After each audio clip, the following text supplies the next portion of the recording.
You are standing on the ground where revolution happened.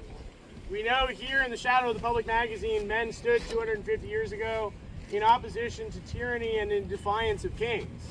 Men of a newly forming Continental Army, 9 regiments at least at this point in total here in Williamsburg.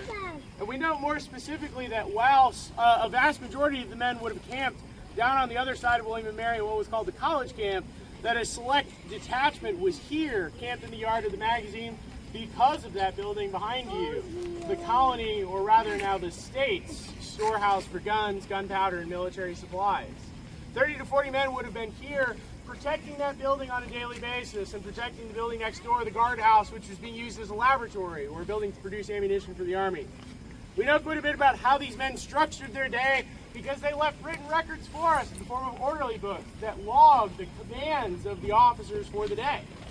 And part of those speak to how they should run through the structure of their day, from when they should get up at sunrise to when they should draw their rations, also sunrise, when they should train with their firelocks at 10 o'clock in the morning, and when they should close their day with a retreat at sundown.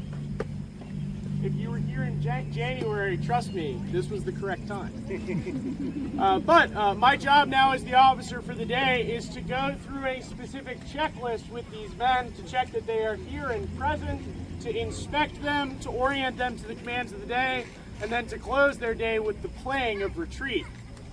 So the first step for me is to call the rolls.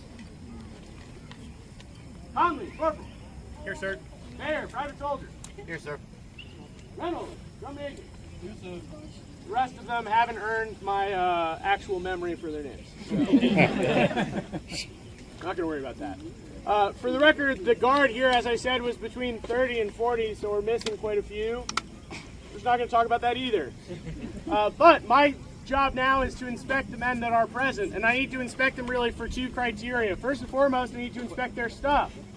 Currently, we're representing riflemen of the 7th Virginia Regiment, so the one thing they darn sure need to have is a tomahawk. But yes, they should have a rifle as well. Rifle and tomahawk are the 2 legal requirements for their service. That was very much the ticket to ride in these rifle companies. Beyond that, each man either had to bring with him or furnish a good number of things. A hunting shirt, leggings for their lower legs, a shot bag to carry their bullets, a powder horn to carry their loose gunpowder, a measure for that powder horn, ideally a canteen to carry their water, knapsack to carry their stuff, haversack to carry their food, hat cut to a smart military fashion. The list is pretty darn long. So I need to check and inspect that they have those things and make notes of what they are still deficient in that they need to furnish or make for themselves. Beyond that, and perhaps more importantly, I need to inspect the men. The reality of our revolution is a good number of soldiers died. But the thing that's often confused is what killed them. We think about the easy things, right? Bullets and bayonets and sword wounds. None of those were the great killers of our revolution. That distinction belongs to disease. Disease would carry off more British and American soldiers over the course of the conflict than any of those other methods combined. And a lot of that speaks to the nature of soldiering in this time period. The army that would have stood here 250 years ago was composed of young men. Men who left the house or their home for the first time, who left a family, a mother, or perhaps a wife, who helped to make sure that they were a functional human being. Think about the important things: cooking, cleaning, laundry, the things that young men are not very good at. Consider those that have young men in your lives. One might be growing in his room at this very moment. Now multiply it by 6 and condense it down to a tenth of that size. That's the living condition of the common soldier, what's known as a mess. 6 men who are sharing a tent and a pot to cook in. If one of those 6 is sick, all 6 are sick. If 6 men are sick, soon the whole company or the whole regiment will be and cannot march off and win a war. These men have foregone a lot. They have foregone the future and potential that they have for service to their country. And the reality is that that service is intensely perilous. So my job as the officer of the day is to decide, are these men sick or are they well? And if they are sick, to send them to the hospital to quarantine. From what we can tell, in 1776, that was darn close to a death sentence. So, to lighten the mood, we do have Fifes and Drums who are going to help with some songs and circumstances as we go through this inspection. And I need a second set of eyes to help me with this process. front and center. You're wearing red. I'm a little suspicious of that, but we're going to work through it. What is your name? Last name? Good. You are now an ensign or junior officer in the Continental Army. Your pay will come when you earn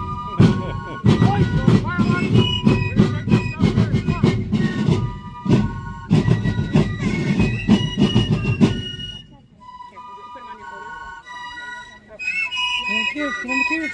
Get on the couch. Stay there.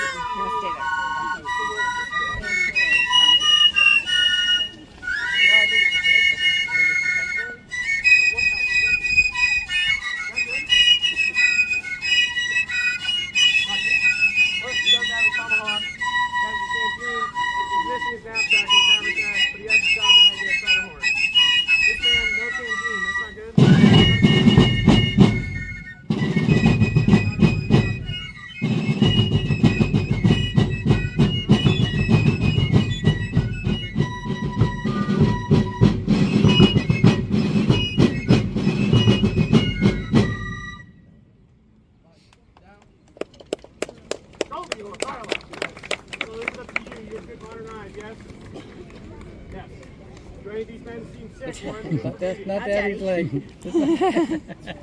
Are you sure? Very well, thank you, Ensign. You can go back to your spot. Your pay will come in the morning. So, the next step, and one of the final steps for me, is to give the orders for the day and to establish a parole. There's one piece of your view shed that unfortunately I haven't been able to give you today, and that is that this entire block was ringed with a trench that was dug in 1775 and a spiked fence called chevaux de frise, which gave a pretty firm implication that this block was under military control, and if you were not in the military, you should keep out. Welcome to Colonial Williamsburg. The importance of that is that they established a parole for this block, and if you did not have that parole or that password, you should be arrested or shot on sight. Anyone know the parole from yesterday? All right, moving on.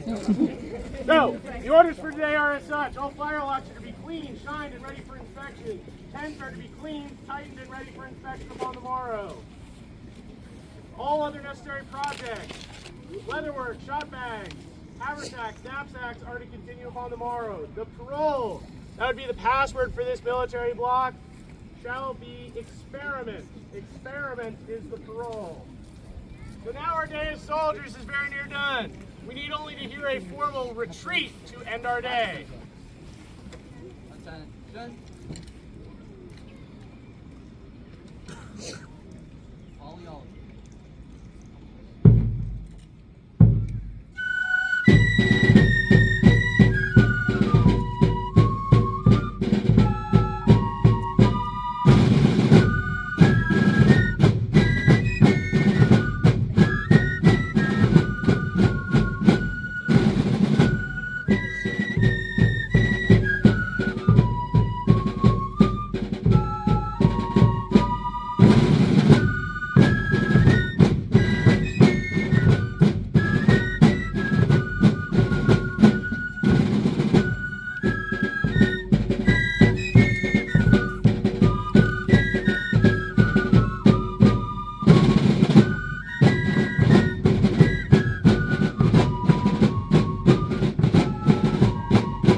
With that tune, and indeed I don't know if there are any. Never looked that up. But the modern equivalent of that is this: closing time. You don't have to go home, but you can stay here. Our day as soldiers is done. The guard will take care to dismiss by the right face. 3 paces and dismiss. March. God save Virginia! So folks, thank y'all for joining us. If you enjoyed our fifes and drums, our junior choir are pretty darn good. Yeah. And they're going to keep playing as they march in that direction down to Gloucester Street. You all are on the collective tracks and the train isn't stopping for anybody. I'd advise you make a pass.